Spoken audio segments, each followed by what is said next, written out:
everyone! My name is Lana. My name's Christine. Thank you all so much for tuning in to this week's Wellness Wednesday. We are almost done with the semester, so yay! Since we are all currently enjoying Thanksgiving break, and Thanksgiving is in like a couple days, since it's coming up on like a Wednesday, obviously, we wanted to talk to you all about a little something called Relaxation Remorse, especially since this week we are spending so much time trying to recover and relax from all of the assignments that we have done throughout this entire semester.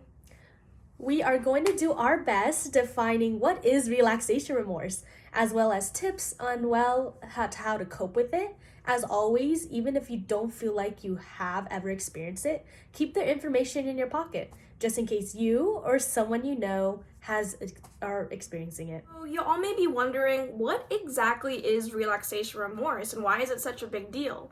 Well, here is actually the true definition, or the book definition, of relaxation remorse from a journal article published in 2020 by Modern Psychological Studies.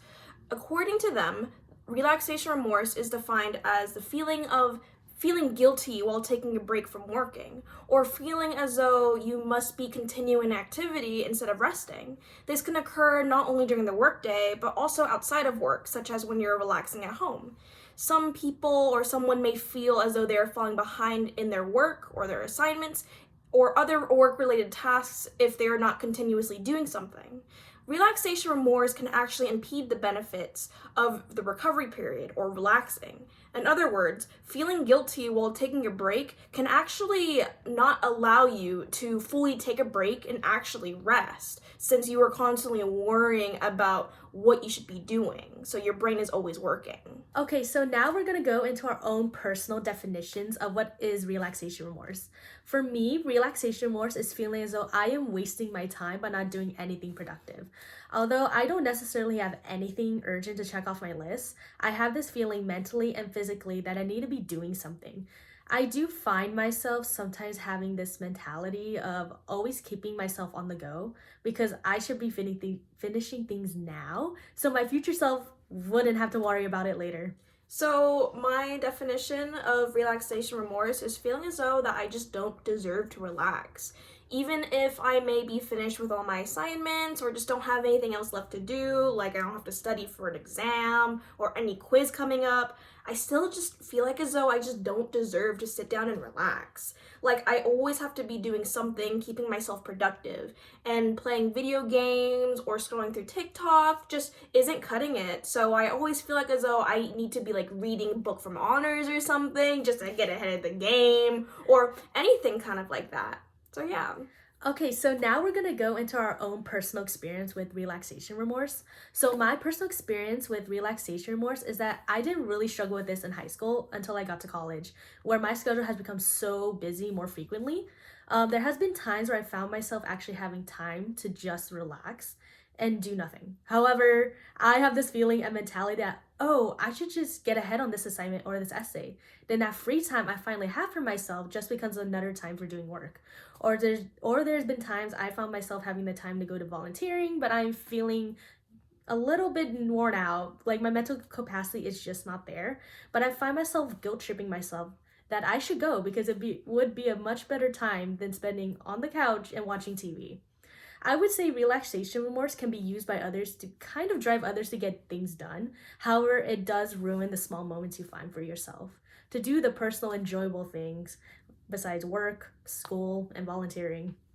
I would say that my personal experience with relaxation remorse is kind of like yours, where it's like, oh, it's more of an internal thing where you feel like as though you're like really guilty because you need to get ahead of the game, such as like essays or whatnot, especially since like I'm in honors and I feel super guilty if I'm not like reading all the time because like we have like so many books that we need to write, so it's like, or not books that we need to write, but books that we need to read. So we're just sitting there like, oh, like I need to read this entire book, otherwise I'm gonna get so left behind by the rest of the class and everything.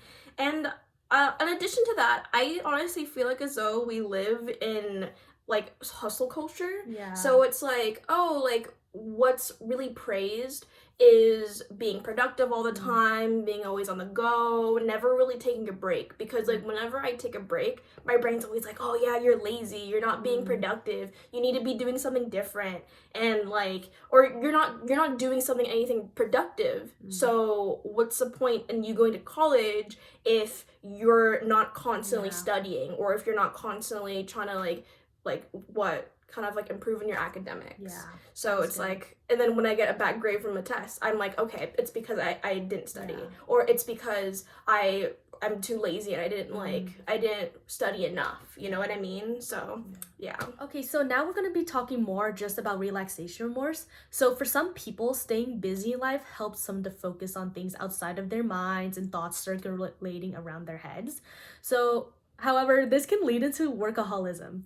So according to a source called Psych Central, they say when you have a moment to sit down, all these intrusive or any negative thoughts come rushing in. This can help you constantly try and stay busy, so you're not alone with your thoughts. In fact, for some, the need to stay busy to occupy their minds can be a type of trauma response. Why exactly do we fall into this thing called relaxation remorse? Well, referring back to this previous source, once again, I had stated that I feel like we live in a culture that idolizes and promotes hard work in everything that we do, called hustle culture.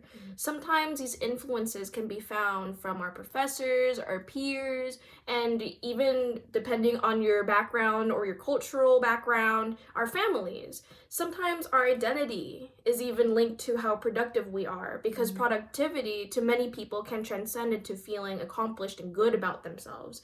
And relaxing can be akin to laziness, which is why you would obviously want to associate yourself with the positive attribute of being good and being productive rather than being perceived as, oh, this person's lazy. So it's more of like kind of like an external kind of like like an external reputational kind of thing almost. So yeah. Just like Lana has mentioned, a hustle culture, you may be wondering what exactly is hustle culture.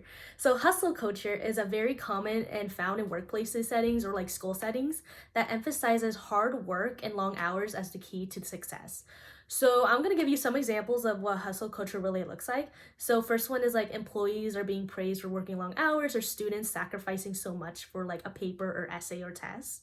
Another is people responding and sending emails throughout the weekdays and even the weekends.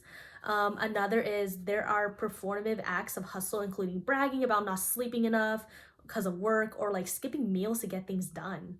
Yeah, because it definitely shows like, oh yeah, like I'm sacrificing so much of my own life or my own physical needs. Like, oh yeah, like I only got like 2 hours of sleep, so what? Like, oh yeah, like I've spent so much time in that paper, I only slept for 2 hours. Like that sucks. That's crazy. Yeah. So we keep talking about hustle culture. How exactly does it actually affect us? So as I said before, that a bunch of people keep like bragging, saying that like, oh yeah, that I haven't slept for like I haven't slept for a long time, I only slept 2 hours, or I skipped a couple meals. So those are some examples. So what are the actually defining like things or traits that are apparent when somebody is suffering from this culture? So there's going to be 4. So the very first one is guilt. So for example, once again, I was saying earlier that it's a very much like an external thing. So somebody may be taking that maybe looking at it like, oh, they're being judged. So for example, like they feel guilty that they're being looked at as being lazy, or being seen by their own self-reflection as lazy looking at work when they're like scrolling on their phone, or just taking it like a small mental break.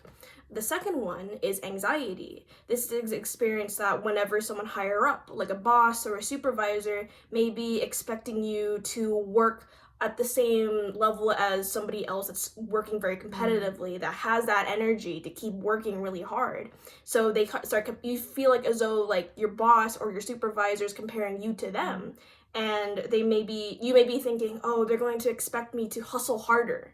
And this can cause anxiety in the workplace for yourself. So the third behavior is actually called toxic positivity. This is actually what happens when you're always working and you feel like as though there's no time for negative emotions, that you don't think that there's time for you to sit in and just feel that emotion. However, it's okay to let off some steam every once in a while and actually talk about the bad things that happened. Like, for example, if you accidentally spilled your coffee, or if traffic was really bad that day, or even if, like, you were having issues with your roommate. It's okay to talk about those things. A lot of studies have also showed that expressing and accepting these negative feelings is actually a crucial part of mental health, as opposed to just bottling it in and not saying anything at all. Because although you don't want to be the negative person or the negative Nancy in the room, it's okay to show off your, I guess, your more human side and recognize that with the good things in life, there's also the bad things. So, the fourth and last point is apathy. Hustle culture comes full circle with this, and it usually happens when people are actually encouraged to suppress their feelings, maintain long work hours, and never really take breaks. This leads people to actually stop caring for a lot of the things in life. Some ways that this could be displayed or showed through or displayed through other behaviors in other people is showing like no interest in work, or having a lower job satisfaction, or even like not really caring as much about your academic performance in school, because you may be thinking, oh well, it doesn't really matter, at the end of the day it doesn't really matter, I'm just gonna get through it. Like, yes, you will get through it, but it's okay to kind of like accept that, you know, that you have negative emotions, that you are stressed. So now we're going to go into how can this impact your physical health. So the first one is high blood pressure. The second is heart attacks. Third is fatigue and insomnia. Fourth is headaches. And fifth is chest pains. So now we're going to go into like 5 ways to avoid hustle culture. So the first one is set boundaries. So not being afraid to say no to certain opportunities and situations you know you're not so sure about, accepting offer or being involved. The second one is focus on your priorities. Take time to really think about what is a priority in your life. The third one is take intentional rest. Just like you set aside time to meet with people, also put time to rest on your calendar. The fourth one is define your own definition of success. Take a moment to think about what success really means to you in your own life. And lastly, the fifth one is ask for help. We can't always do things alone, and asking for help is the first step of learning how to be better for ourselves and others. Yeah, I feel like I struggle a lot with the setting boundaries part, and I have such a hard time saying no to things. No. So Yeah. people, including like professors or anybody really, they'll be like, oh, can you do this? Are you open for this time? And I'm always like, yeah, because I don't want to like disappoint them. Yeah, same Or here. yeah, so it's like it's so hard because you're just saying they're like, oh, I don't want to say no, but also I don't want to say yes. It sucks. Yeah. All this big talk as to like how relaxation remorse can hurt you mentally and physically, but not enough talk about how to cope with it, right? So we're gonna go into those coping methods now as to how to cope with relaxation remorse. So there's gonna be 4 different ones. So the first one is staying present in the moment. I know it's really easy to think about, oh, what do I have to do next week? I want to get ahead of the game. I want to just stay on top of everything. But just sitting in the moment and just keeping ourselves in the present helps us direct our energy towards harder tasks and less on our worries of future assignments. The second one is, well, make a to-do list. Staying organized and crossing off things on a list may not seem like much, but it can actually help you with getting things done in a very timely manner, and also helps you with feeling achieved whenever you finish one task over another. And I don't know about you, but I like checking off that like little box or like that little circle. It's so satisfying. So the third point is being comfortable with the fact that you can't always finish everything on your to-do list. It's kind of conflicting because the one before we're like, oh yeah, it's very satisfying where you check off something on the list. But also, while it is healthy to aspire to finish everything on said list, being in a place where you feel okay that with the fact that you didn't really finish everything is a good way to realize that, hey, there's a lot of incomplete things in life. There's a lot of things in life where I can't control a lot of these things. And realizing that, hey, like at the end of the day, like I only have so many hours, so many minutes in a day, right? There's only like you have 24 hours in a day, but only the 10 hours you really spend Yeah. on like work, schoolwork, whatever. And like a lot of those times or a lot of hours, let's say 5 hours you're in class, right? So realistically, you only have like 5 hours out of the day to do whatever it is you need to get done. So you just realizing that there's only so much time that you can spend in certain things can help you practice self-compassion with yourself, because you need to recognize like, hey, like there's a lot of incomplete things in life and I just need to be okay with that, right? Yeah. And so the fourth and last point is you need to remember the benefits of self-relaxation. So we always have to remember with ourselves that our brain is a muscle, and like our muscles, our brain needs a break, right? Yeah. So if we're gonna work out, we can't just work out all day, because we're gonna be so sweaty, so tired, and we'll be so exhausted, right? And you just need to give yourself a little break. Give yourself a little brain break, and do a puzzle, or like do a coloring book or something. Just something that you can focus on that's like not as like hard to do, if that makes sense. And it actually helps you with focusing on later tasks, and maybe even helps you refocus yourself. So, well, thank you guys for joining us as we discuss what is relaxation remorse and how can we go about coping with the complex emotions of relaxation remorse. Remember, taking time for yourself isn't just a luxury, it's a necessity for maintaining balance in your life. We encourage you to embrace the calm, reduce the guilt, and allow yourself to rest without remorse. So, as we close out this Wellness Wednesday, we just both want to remind you that we have so many available resources for you guys on campus, such as pastoral counseling and the University Counseling Center, the UCC, right? So, if you want to find any more information regarding either of these resources, click the link in our bio. And yeah, that's a wrap on our Wellness Wednesday, guys. Have a good week. Bye. Have a good Thanksgiving break. Bye. Bye.